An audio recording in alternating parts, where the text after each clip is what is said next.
Buenas tardes, gracias por acompañarnos en la presentación de los cursos de extensión de la Universidad Nacional de Música. Hoy nos acompañan los profesores Ángela Sevilla, de canto, Mayra Valdivia, de viola, y Luis Arias, de piano.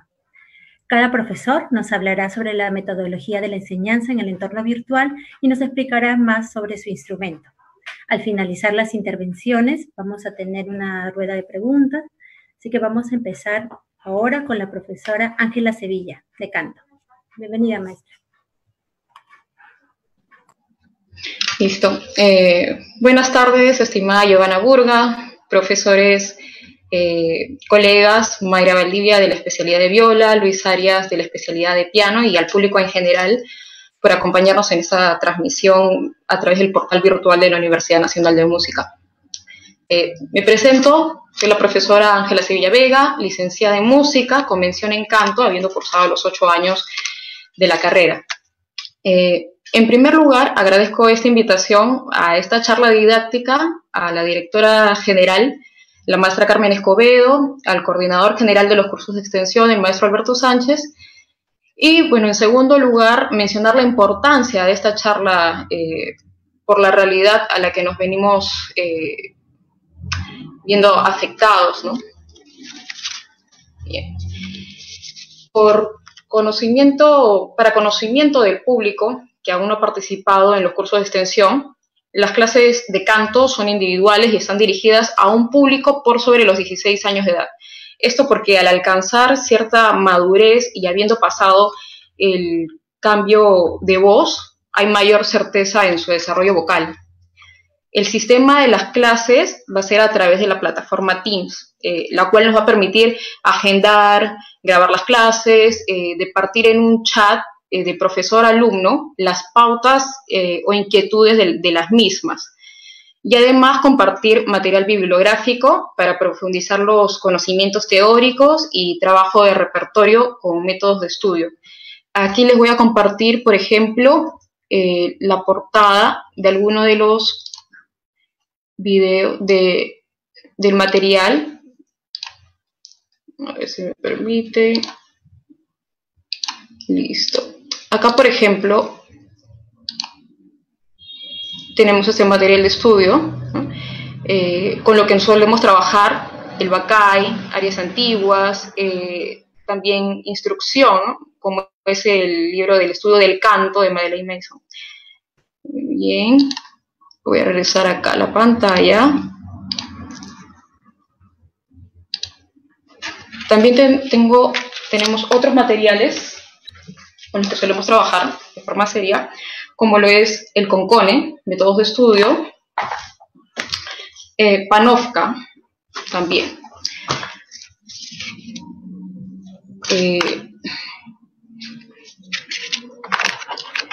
Para las clases, el alumno va a necesitar contar solamente con un dispositivo con una buena resolución, un buen audio.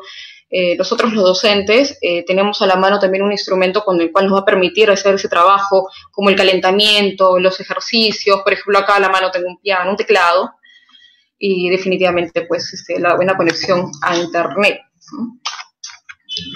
Para el desarrollo de la clase, primero debemos reconocer las metas del alumno, si éste desea formarse de manera profesional, porque acá en los cursos de extensión también preparamos a los estudiantes para que rindan el examen de admisión que se da anualmente a la Universidad Nacional de Música. O si es que también quieren formarse o llevar solamente las clases por afición, por terapia, y también reconocer el género, los géneros que el participante desea trabajar, ya que no todos se cantan de la misma manera, con la misma base técnica o los recursos, estilo. Toda esta información nos va a servir para estructurar el plan de trabajo y focalizarnos en las necesidades y las metas del estudiante, ¿no? A manera particular, les comentaré que han llegado a mí también principalmente alumnos de canto lírico, porque es a donde va mi especialidad, pero han llegado alumnos que han querido cantar rock, ritmos tropicales, jazz, folclore, de teatro musical, en los que tenía la oportunidad de encaminar encaminar a esas voces, ¿no? Bien, esta es una breve introducción. Y ahora, yendo a la parte de la clase, iniciando con nuestra demostración de estructura, les comparto que la dinámica de esta clase consta de 4 partes, vamos a decirlo. La suelo dividir en esta forma la clase. Primero empezando siendo introductoria con los conocimientos teóricos o básicos. Luego pasamos a los ejercicios de relajación y de estiramiento. Posteriormente vamos a los ejercicios de respiración y por último con los vocalizos o ejercicios para la voz, ¿no? Por la brevedad de este tiempo voy a mencionar solamente algunos puntos fundamentales en la técnica y en el proceso del canto, ¿no? Vamos a tomar en cuenta a la respiración como eje principal, porque el aire en la respiración es como el combustible que echa a andar al auto, ¿no? Entonces aquí también les voy a compartir unas imágenes mientras les voy hablando sobre ello. A ver. Ya pasamos esta primera parte.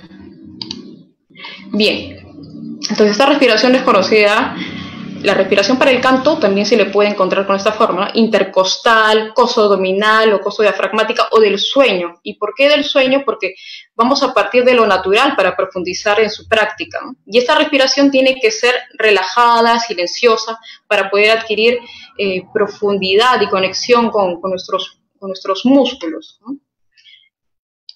Como vemos en estas imágenes, el ingreso del aire, vemos acá, en la primera imagen, el ingreso del aire hace que el músculo diafragma se extienda y descienda, tomando contacto con las cavidades abdominal y pélvica, así como también expande nuestros intercostales, como podemos apreciarlo en la imagen del costado, en la derecha, ¿no?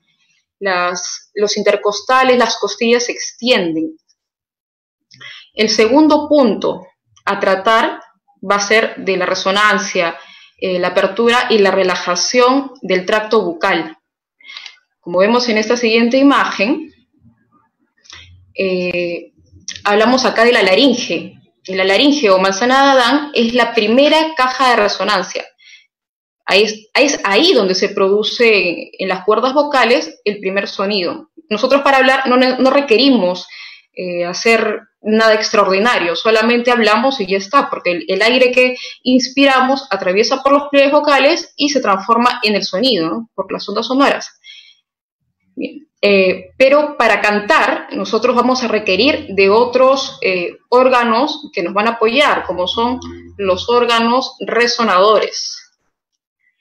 Que estos van a ser ciertas cavidades óseas, como lo vemos aquí en la pantalla, ¿no? Que son los senos paranasales, entre ellos esfenoidales, frontales, emboidales, maxilares, a lo que vamos a llamar en conjunto, de lo que solemos decirlo en el canto, la máscara, que van a reaccionar de manera como un parlante. Es decir, que por esto, al pasar las ondas sonoras de nuestra voz, a estas cavidades óseas, nuestra voz se va a volver más potente, más proyectada.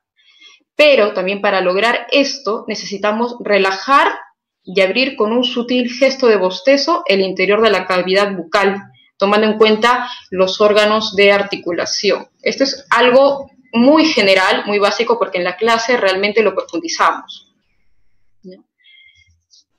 Como vemos en esta figura, cuando nosotros bostezamos por naturalidad, el velo del paladar blando se eleva generando un espacio y la zona laringea se va a relajar.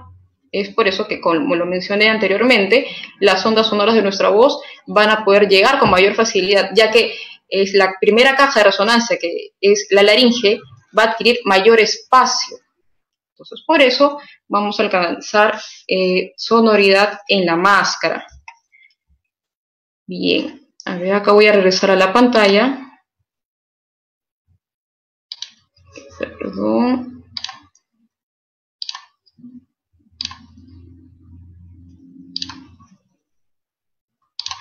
A ver, muy bien.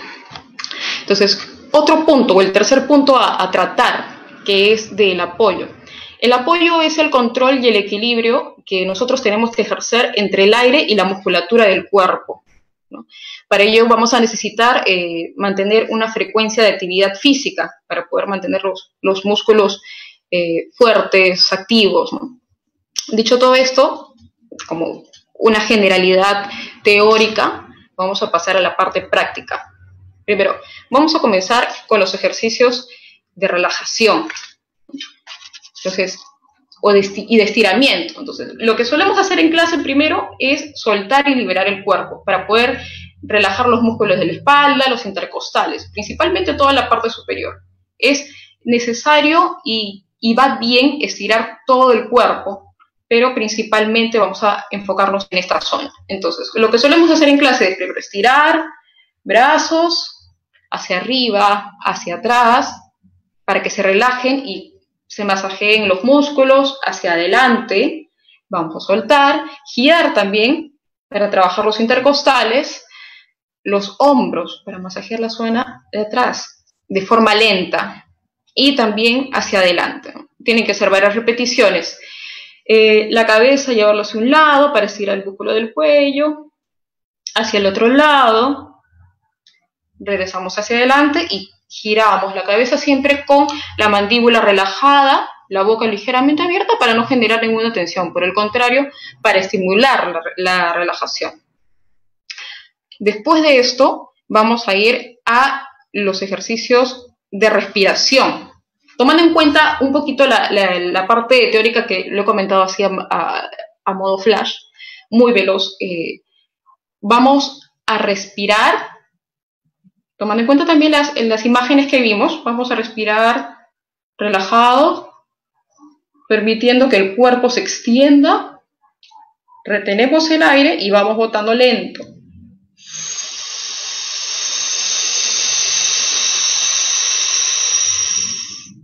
Esto en unas cuantas repeticiones. Lo mismo, otro ejercicio que les puede servir, si es que lo están presenciando, lo están viendo en casa, pueden hacerlo también. Respiran con un brazo hacia atrás y botan con el otro. Unas cuantas repeticiones hacia adelante luego, como si estuviesen nadando. Y botan. Siempre tomando en cuenta respirar, bostezar para que todo el tracto bucal se relaje, se expanda, las costillas también se mantengan abiertas. Y al momento de botar el aire, generar un control en los músculos abdominales, pélvicos, intercostales, para mantener abierta toda la caja. Bien, dicho esto, habiendo hecho estos ejercicios, me faltó uno, perdón, hay otro de staccato, que quiere decir separado. Vamos a generar impulsos cortando el aire con la letra S, porque eso también nos va a ayudar a entrenar y trabajar la zona de los músculos abdominales. De esta forma.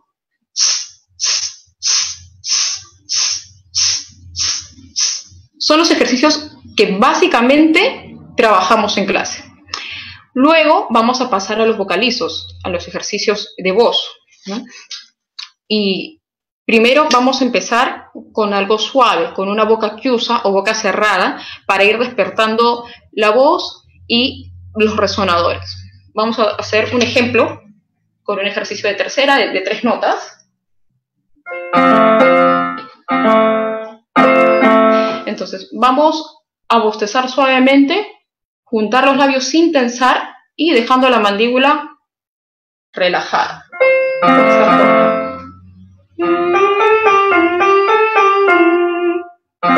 Subimos.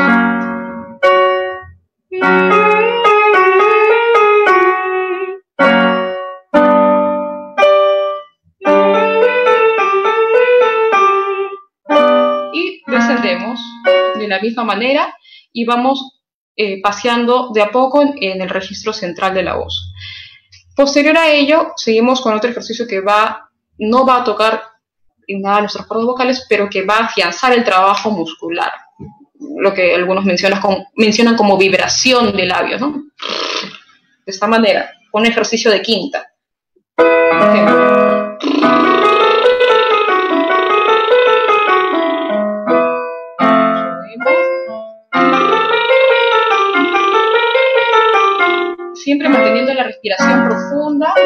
empezando.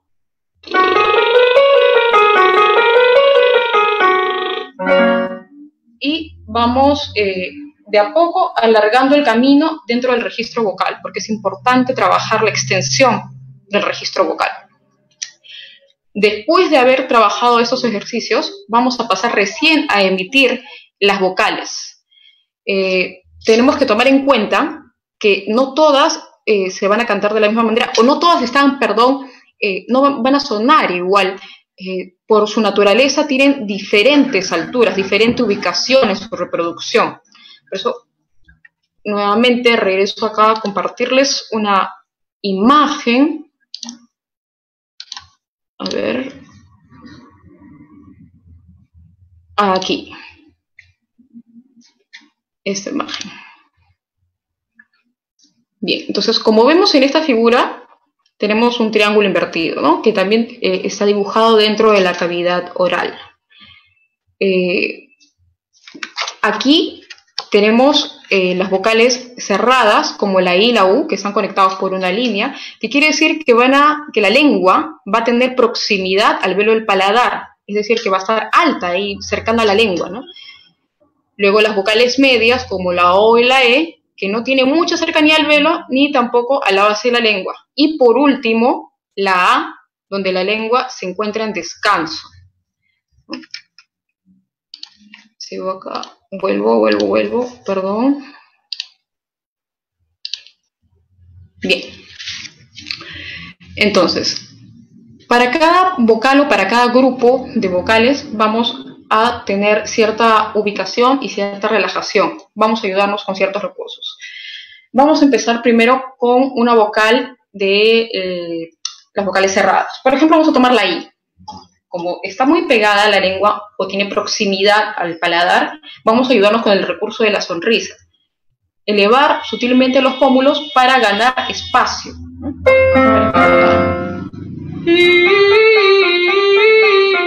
Con un ejercicio de tercera para ir empezando. Subimos con todo lo mencionado.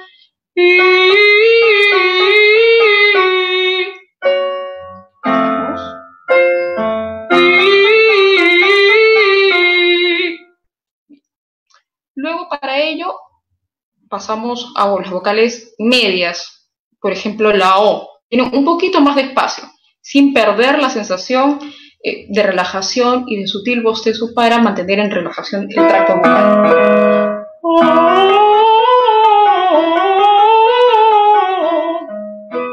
Respiramos profundo.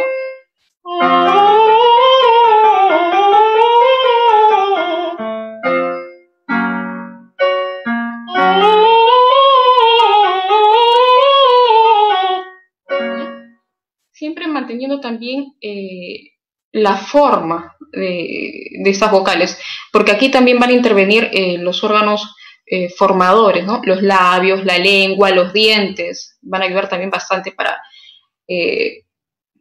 impostar la voz o para colocarlas de manera correcta. Y por último pasamos con la vocal abierta, que es la A. Un ejercicio que se de quintas,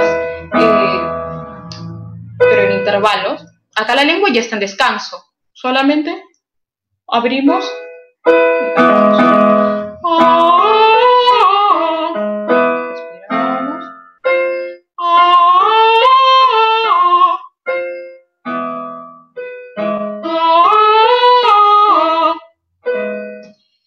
Después de estos ejercicios,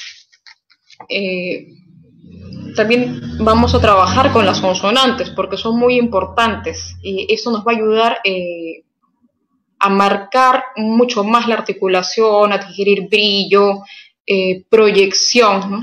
Pero también tenemos que tomar en cuenta los diferentes grupos de ellas para lograr algo mucho mejor, mayor trabajado, un sonido más redondo, ¿no? Pero eso vamos no podemos decirlo, esto lo vamos a trabajar con mayor profundidad en las clases, ¿no? Ahora les voy a hacer una demostración, no va a durar más que un minuto, es la primera parte de la canción de La Paloma, ¿no? Para que vean en conjunto cómo es lo que nosotros solemos trabajar o cuál es nuestro objetivo final dentro de la clase, ¿no? Esta es la canción de la paloma del Barberillo de Lavapiés. Como nací en la calle de la paloma, ese nombre me dieron de niña en broma, y como vuelo alegre de calle en calle, el nombre de paloma sigue dándome, aunque no tengo el cuello tornasolado, siempre está mi cabello limpio y rizado, y aunque mi pobre cuerpo no tiene plumas, siempre está fresco y blanco como la espuma. El olimpita, paloma soy, y siempre canto por donde voy, y a mi nombre de paloma siempre fiel. Ni tengo garras, ni tengo garras, ni tengo garras, ni tengo hiel. Muy bien, eso es todo en cuanto a mi participación. Agradeciendo nuevamente la invitación a la Universidad Nacional de Música, mi alma mater, a la directora general, la maestra Carmen Escobedo, al coordinador general de los cursos de extensión. Les vamos a responder con mis colegas al finalizar todas las demostraciones. Y como podrán haber visto en la estructura de la clase, nuestro trabajo en los cursos les vamos a responder con mis colegas demostraciones. Y con nuestro trabajo puedan alcanzar todas las metas.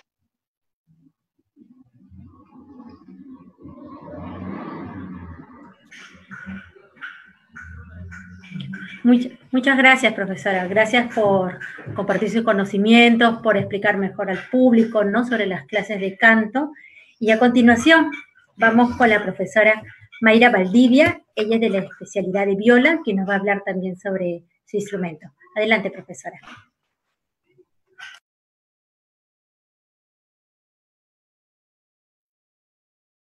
¿Qué tal? Buenas tardes, muchas gracias por la invitación.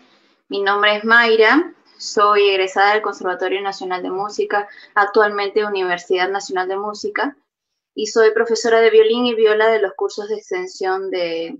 Y en esta oportunidad, bueno, les voy a hablar un poquito sobre la viola.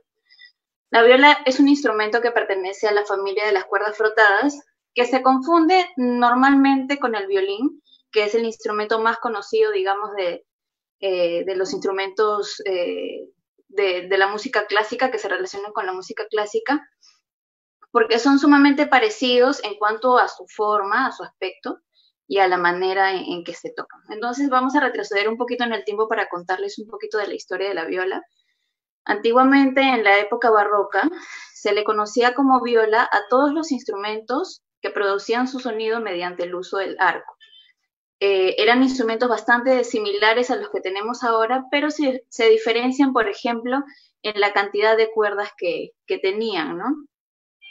A partir de la creación del primer violín semejante al que conocemos ahora, la familia de las cuerdas frotadas se divide en dos, en la familia de las violas y en la familia de los violines. Entonces, es a partir de la familia de los violines que descienden todos los instrumentos que conforman una orquesta sinfónica como la conocemos actualmente.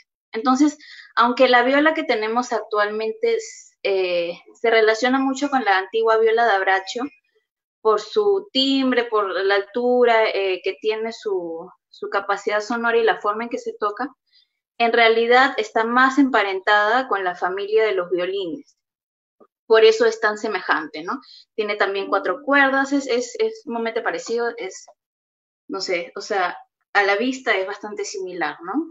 Entonces, centrándonos un poco en las diferencias entre el violín y la viola, radican básicamente en el sonido.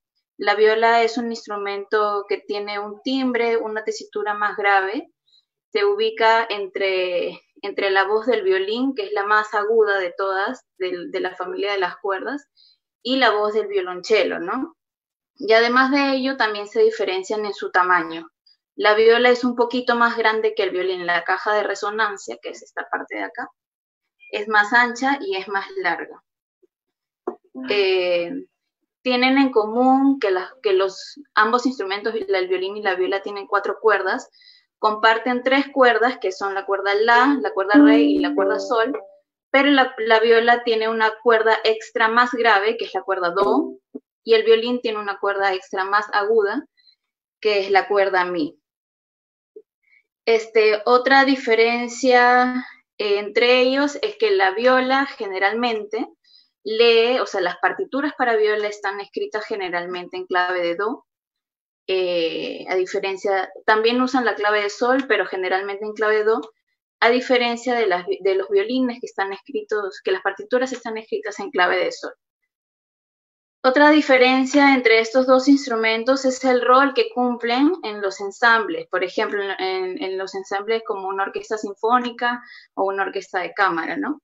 El violín es un instrumento que casi siempre lleva la melodía, es el instrumento más agudo, es de alguna forma, digamos, el más protagonista de las cuerdas, ¿no? El rol de la viola, en cambio, es más requerido, usado para complementar la armonía, que también es una labor sumamente importante para enriquecer justamente la música, ¿no? A pesar de ello, igual se ha escrito mucha música que explota, digamos, las posibilidades de las violas. Hay mucha música solística para las violas, ¿no? Eso es más o menos en cuanto a las diferencias entre un instrumento y otro. En realidad no son instrumentos demasiado diferentes en cuanto a su apariencia, su forma, la manera en que se tocan, pero sí más radica la diferencia en cuanto al rol que cumplen, ¿no?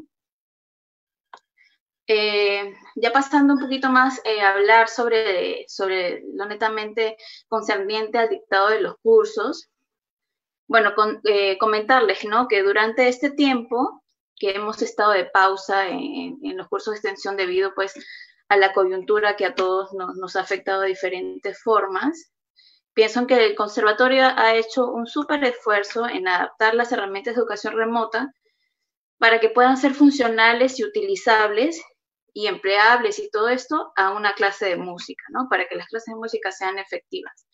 Durante este tiempo también los profesores nos hemos familiarizado con estas herramientas y hemos podido comprender y comprobar que las clases a distancia mediante el uso de estas herramientas, que son justamente como las que propone el conservatorio mediante la plataforma Teams, son perfectamente realizables y son sumamente efectivas, ¿no? O sea, entiendo que de repente la preocupación podría ser que no sea tan efectiva la clase, pues yo creo que todos los que ya hemos tenido experiencia con el dictado de clases a distancia, podemos dar cuenta de que las clases sí son efectivas, ¿no? Si son llevadas de la manera correcta, son efectivas. Otra cosa interesante del conservatorio es que todos los profesores son 100% especialistas en sus áreas, ¿no? Todos son expertos en lo que hacen, la plana docente es de altísima calidad, entonces es una seguridad en ese sentido que da el conservatorio sobre la calidad de enseñanza que brinda. Entonces creo que por ese punto no debe haber, o sea, debería perder el público cuidado sobre la efectividad de las clases, ¿no? Es sumamente realizable. Ahora pasando netamente al dictado de las clases, de los cursos de viola y violín para los alumnos nuevos, lo primero que yo hago en mi clase es familiarizar a los alumnos un poco con la teoría musical, ¿no? Para mí es una de las cosas más importantes. Es necesario que el aprendizaje teórico y el aprendizaje del instrumento vayan en paralelo para que el producto final, o sea, digamos, la educación sea lo más integral posible, que es lo que buscamos todos los profesores, ¿no? Que nuestro alumno salga lo más preparado posible que se pueda con las herramientas que tengamos para brindarles, ¿no? Entonces, lo primero que hacemos es aprender un poco sobre el ritmo, que aprendemos el nombre de las figuras rítmicas, el valor que tiene cada uno en el tiempo, y la manera en cómo se interpretan, ¿no? Cómo interpretamos el ritmo, digamos, cómo lo leemos. Y en segundo lugar, aprendemos la lectura de las notas musicales que configura la parte de la melodía y de la armonía de la música, ¿no? En el caso de los alumnos de viola, aprendemos a leer en clave de do y posteriormente en clave de sol, Y en el caso de los alumnos de violín, aprendemos a leer en clave de sol. En cuanto al aprendizaje del instrumento, la primera clase o los primeros encuentros van en función a aprender cómo se llaman las partes del violín, o sea, conocer bien el instrumento, ¿no? Ya sea el violín o la viola. Es importante que el alumno sepa exactamente con qué está tratando, para qué sirve cada parte del instrumento, qué función cumple, qué pasa si esto si se pone mal o si se ajusta mucho, o sea, cómo funciona cada cosa. Es muy importante que estén muy familiarizados para que el vínculo entre el alumno y el instrumento se estreche, ¿no? Eso funciona mejor que simplemente darle el instrumento y comenzar a tocar. Eso es más útil que sepan exactamente qué es lo que están haciendo. Entonces, posterior a ello, cuando ya los alumnos están un poquito más familiarizados con el instrumento, con el nombre de las cuerdas, con las cuerdas, etcétera, lo que hacemos es aprender a agarrar el arco, que es una de las cosas, digamos, más específicas en cuanto a la ejecución de un instrumento como el violín o la viola, ¿no? Ya que mucho del sonido, mucho del producto final, el resultado de la ejecución de un instrumento como estos, va a depender justamente del control que tengamos con la mano derecha. Entonces, durante este tiempo se le explica al alumno para qué sirve cada dedo, para qué función cumplen, o sea, a controlar mejor su mano derecha. Nosotros no estamos acostumbrados a usar mucho los dedos por separado, ¿no? Normalmente usamos toda la mano o todo el brazo, entonces hay que aprender un poco a controlar cada dedo y a saber para qué funciona cuando aprendemos a sujetar el arco, ¿no? Cada dedo cumple un rol específico y juntos hacen que todo funcione de la manera correcta. Entonces, es importante que el alumno tenga claro esto en principio. Y posterior a eso, ya aprendemos a agarrar el violín o la viola, dependiendo del instrumento que haya escogido el alumno. Y procedemos a comenzar algunos ejercicios sencillos con cuerdas al aire para que el alumno se vaya familiarizando con el sonido, ¿no? El instrumento como el violín y la viola son instrumentos que emiten el sonido muy cerca al oído. Entonces es importante que ellos también poco a poco se vayan familiarizando con con la relación, ¿no?, que hay entre tocar y el sonido que produce y la intensidad, etc. Entonces, ya cuando eso está más o menos controlado, cuando ya hemos hecho algunos ejercicios, cuando ya comenzamos a hacer ejercicios simples con la mano izquierda, comenzamos con la lectura de algunos métodos. Yo uso el método Suzuki y el método Essential Elements para comenzar, para que los alumnos puedan desarrollar su lectura musical y puedan aplicarla en simultáneo con la ejecución del instrumento. Todo este proceso siempre se da vigilando constantemente que la técnica esté correcta, ¿no? Para poder evitar algún tipo de lesión o acciones que limiten el desarrollo del estudiante. Y esto es para los alumnos nuevos, ¿no? Para los alumnos antiguos, la idea es continuar con lo que ya estén aprendiendo, lo que ya hayan aprendido, ¿no? Si hay alguna cosa que corregir en cuanto a la técnica, se corrige, pero la idea es no retroceder, sino más bien partir desde donde ellos están y seguir avanzando. Para los alumnos que ya están un poquito más avanzados, se complementa la metodología con libros de técnica, métodos como el método Wolfram, el método Kaiser, para que el alumno pueda desarrollar mucho mejor sus destrezas musicales, ¿no? Entonces, más o menos eso sería redondeando la manera en cómo se hacen las clases. Nuevamente agradezco mucho por la invitación y bueno, espero encontrarlos en las clases de extensión. Muchas gracias. Muchas gracias, profesora. Gracias por darnos todo este panorama sobre la viola, para poder entender también la diferencia con el violín, ¿no? Y que a veces el público no sabe. Bueno, vamos a continuar con el profesor Luis Arias y luego después vamos a hacer ya la ronda de preguntas. A continuación, el profesor Luis Arias de piano, él nos va a hablar también sobre su especialidad y nos va a dar un panorama general. Adelante, profesor. Muchas gracias, señorita Giovanna. Sean todos bienvenidos. Mi nombre es Luis Arias, tal igual como dijo la señorita Giovanna. Yo soy licenciado de la Universidad Nacional de Música en el área de la especialidad de piano. Bueno, para ir explicando un poquito más cómo funciona el piano o qué cosa es realmente el piano. El piano es un instrumento de tecla percutida. ¿Por qué percutida? Porque dentro de la máquina, dentro de esta caja, que es exactamente de madera, funciona con martillos que van a ir golpeando las cuerdas, ¿no? Y mientras que va a ser ejecutado por los mismos dedos. Ahora, antes de empezar a tener una clase de piano, el alumno tiene que saber al menos un poco lo mínimo en lo que es también teoría musical. Ahora, eso no quiere decir de que el profesor tampoco no está capacitado como para poder desarrollar un poco de teoría musical. Definitivamente todos los maestros, sea de la especialidad de piano, de canto, de viola o de cualquier otra especialidad, están totalmente capacitados como para poder ir enseñando un poco la introducción en lo que es lenguaje musical, ¿no? Esto se da, ¿por qué? Porque definitivamente en la Universidad Nacional de Música, en los cursos libre de extensión, no solamente se enseña a tocar el instrumento, no es cuestión solamente de tocar y aprenderse las cosas por simple intuición, por oído, ¿no? En ese aspecto, sino que nuestra enseñanza es mucho más completa. No se discrimina de ningún modo a un alumno de piano profesional a un alumno de extensión, para nada. La enseñanza y la exigencia sigue siendo la misma. Ahora, el objetivo también de piano es de que, y al igual que otros instrumentos musicales, es de que, dependiendo mucho de los alumnos, cuál es el objetivo que desea realizar, ¿no? Si es una postulación, si es, supongamos, para un concurso, o simplemente para adquirir mayor conocimiento, ¿no? Definitivamente.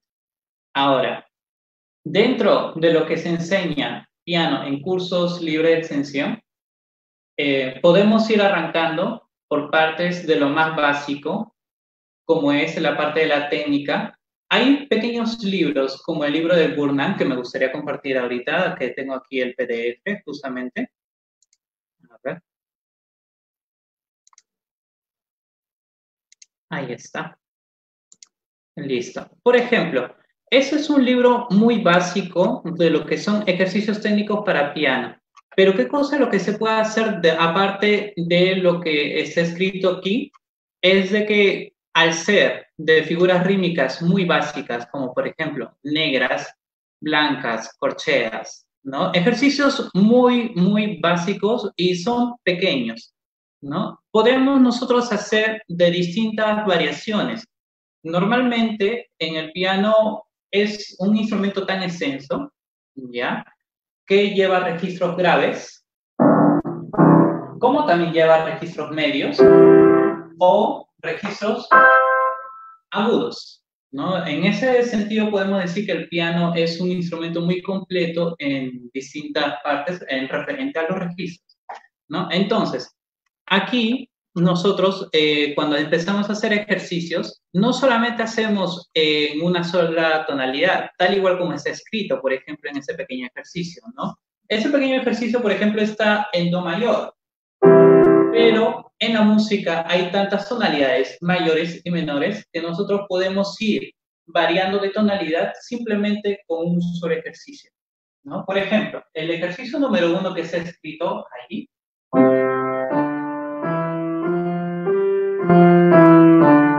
es en do mayor. Yo esto, por ejemplo, lo puedo cambiar a otra tonalidad.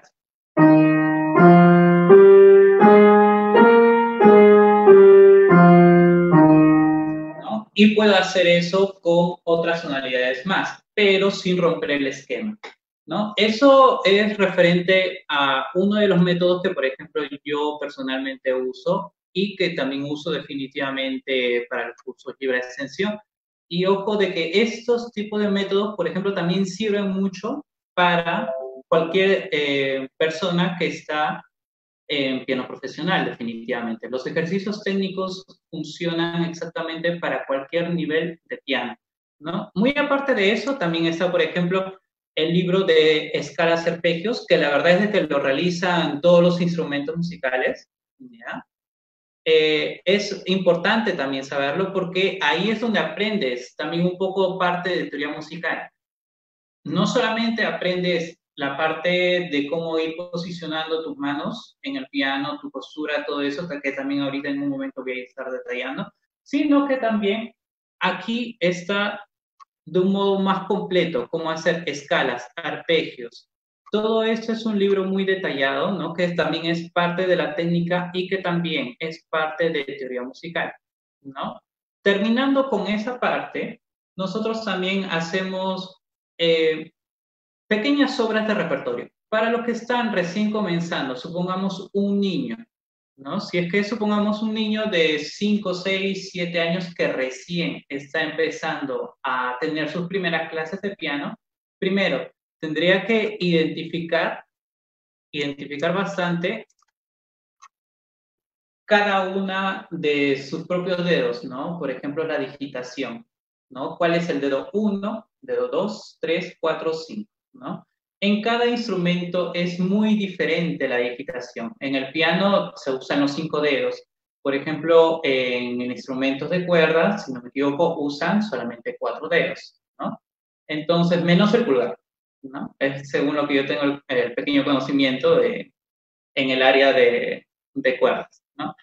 Pero como detallaba, ahora, hay una cosa y una pauta muy importante que hay que tener aquí, de que cada alumno es totalmente diferente, en el sentido de que del tamaño de sus manos, ¿no? Yo tengo por lo menos una mano promedia, normal, no es ni grande, ni tampoco no es tan pequeña, entonces, dentro del piano también hay que saber cómo distribuir las manos, cómo hay que distribuir los dedos dentro del piano, si va a estar muy estirado, si va a estar más curvo, ¿no? Pero eso sí, una pauta muy importante es la parte de la postura en el piano, ¿no? Siempre muy relajado, hombros bien relajados, brazo muy suelto y la postura, ¿no? Siempre es muy importante la postura en ese sentido. Eso sí se enseña desde el primer día, sea alumnos básicos, es lo primero que se tiene que ir enseñando, ¿no? Y es lo que se enseña. A ver. Bien. Ahora, continuando con esa parte, hay que tener bien claro de que la universidad tiene los profesores muy capacitados como para poder desarrollar al alumno dependiendo de sus capacidades y dependiendo también de sus propios objetivos, ¿no? La confianza definitivamente es una de las cosas muy importantes también que hay que tener entre maestro y alumno, que definitivamente los maestros son muy accesibles, son comunicadores igualmente, ¿no? Muy aparte de que son educadores, somos comunicadores. Eh, Podemos tener mucha información también de conocimiento, pero también podemos ser muy humanos, ¿no? En ese sentido. Hay que tener bien claro de que ahora, como estamos en temporadas que lamentablemente se dieron como se dio ahora con la pandemia, lamentablemente, la universidad ha hecho todo el esfuerzo para poder hacer estas clases virtuales que van a ser de la misma calidad que fueron como le hicieron en las presenciales. Eso sí, la calidad se sigue manteniendo en ese sentido, ¿no? Y definitivamente todos estamos muy preparados como para poder preguntar o responder cualquier pregunta que tenga un alumno en cualquier momento. La plataforma funciona de una forma tan espectacular, diría yo. ¿Por qué? Porque las clases incluso pueden ser grabadas y el alumno tiene acceso a esos videos que fueron grabados en las clases y puede ir repitiendo y escuchando cada cosa que su profesor le pudo haber dicho y que se le pudo haber escapado al alumno en un momento, ¿no? Ahora, si es que hay dudas, también el profesor puede ir leyendo los mensajes que le deja el alumno definitivamente dentro de la plataforma y así el trabajo es mucho más efectivo, ¿no? Hay cosas que eso, por ejemplo, no se podían hacer mucho en las clases presenciales a menos de que puedas llamar al profesor, ¿no? Pero eso es una de las buenas ventajas que tiene, por ejemplo, trabajar de ese modo virtual. ¿no? Bueno, eso por ahora sería la explicación que podría dar. Igualmente agradezco mucho a la señorita Giovanna, a mis colegas igualmente que están presentes. Y nada, más bien hago toda una invitación para que se puedan unir a las clases de extensión, que realmente son muy efectivas, ¿ya? Y todos los maestros están capacitados como para poder hacer todas las respuestas que ustedes tengan. Muchas gracias. Muchas gracias, profesor Luis. Gracias por toda la información que nos ha compartido con el público, que le puede dar mayores luces y decirles, ¿no?, que si están interesados que vean cursos de extensión como una gran oportunidad para que sus hijos puedan participar, para que uno pueda aprender a tocar algún instrumento. No hay ningún límite de edad, así que estamos abiertos, y ahora con el uso de estas nuevas tecnologías vamos a tener más cerca al público. Tenemos algunas consultas del público. Vamos a empezar con la profesora Ángela Sevilla. Nos preguntan, ¿cómo puedo practicar los melismas? Ángela.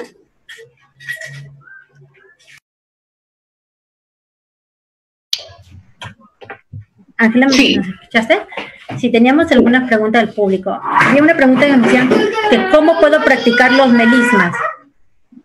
En este caso, se puede considerar a los melismas como, digamos, como las agilidades, ¿no? Eso es con la práctica, siempre de menos a más, de a poco, yendo con una velocidad mínima e ir ascendiendo y subiendo, y siempre tomando en cuenta todas las pautas técnicas. Si hay algún desliz o quieren hacerlo en una forma ágil o rápida, sin tomar en cuenta la correcta colocación, impostación o la respiración, entonces va a haber una traba ahí. Siempre es de menos a más, yendo lento y de a pocos, ir repasándolo e ir subiendo. Pero para lograr esto tenemos que tener la técnica consolidada. Es decir, tiene que haber una madurez, tiene que haber una construcción ya en la técnica para poder abordarlo eso. Ya. Tenemos otra pregunta. ¿Qué hacer con un participante que tiene menos de 16 años y que tiene habilidades para el canto? ¿Puede estudiar? En este caso, lo que sería para los niños y para los jóvenes, existe el taller de coro, donde de una manera también especializada van a desarrollarles las capacidades de acuerdo a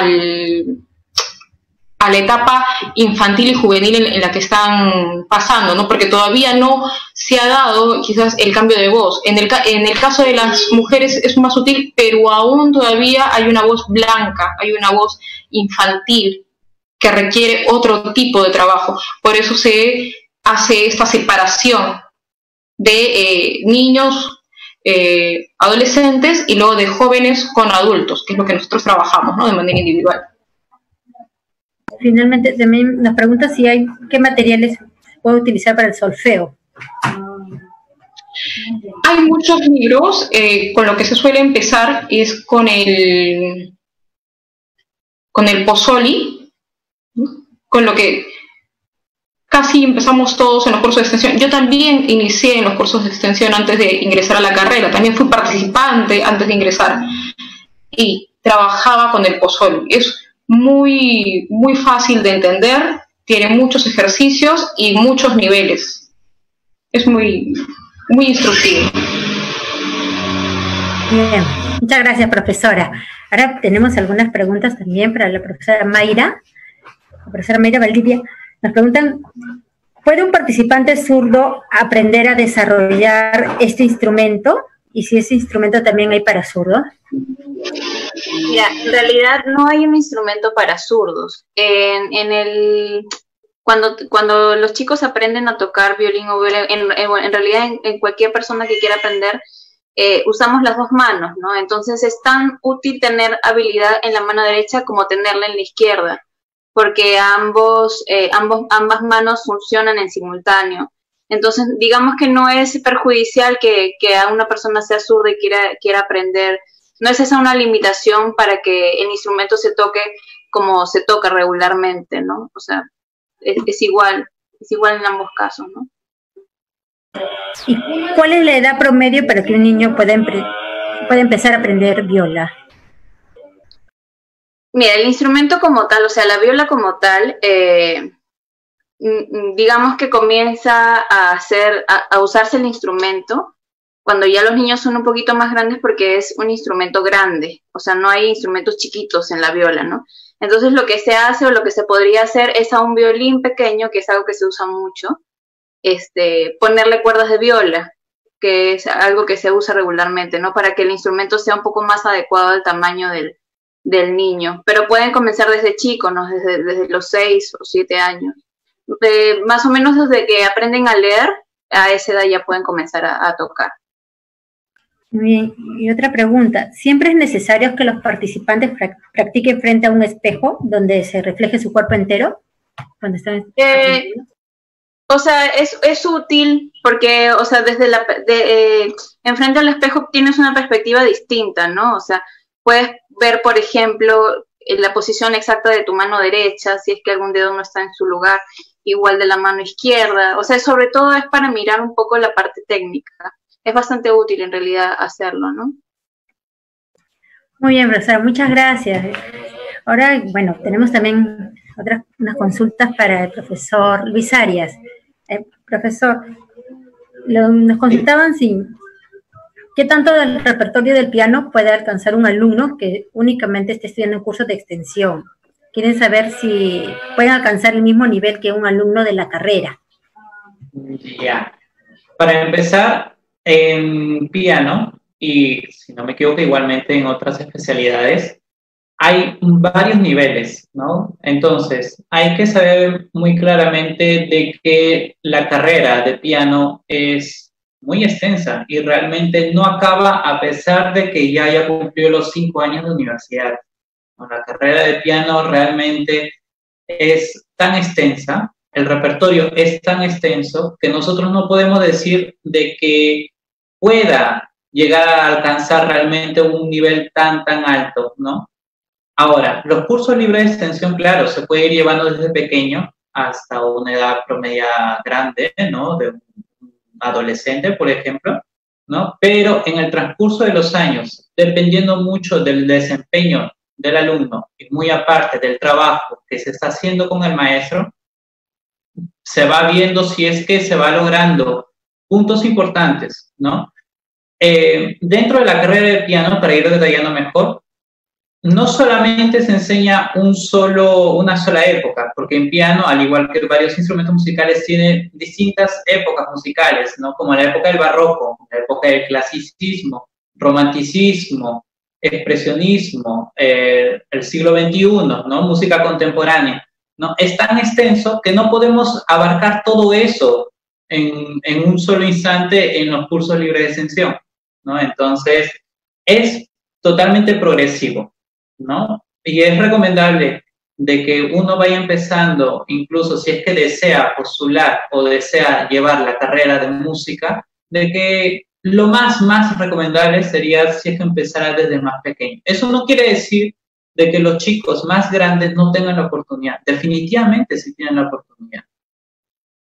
Justo, tenemos una pregunta sobre eso. Dice, soy una persona mayor de 63 años y tengo algo de conocimiento musical y toco el piano a nivel inicial. Deseo seguir aprendiendo. Por supuesto, está muy invitada a que se inscriba a las clases y que pueda continuar, porque en la música no hay edad para seguir aprendiendo. Tenemos otra pregunta. Para alguien que recién empieza a tocar piano, ¿puede empezar con un teclado o necesariamente tiene que tener un piano? No, puede empezar con un órgano.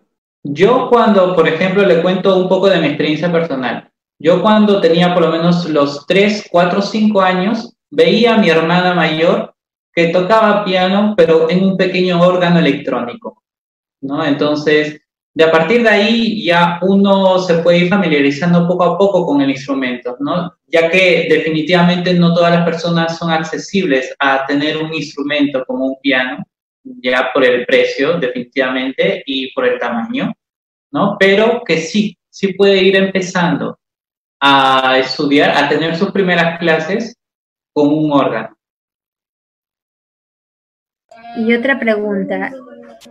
Nos dicen, ¿las posturas que informan necesariamente es importante para desarrollarse bien, para estudiar bien el piano? Por supuesto.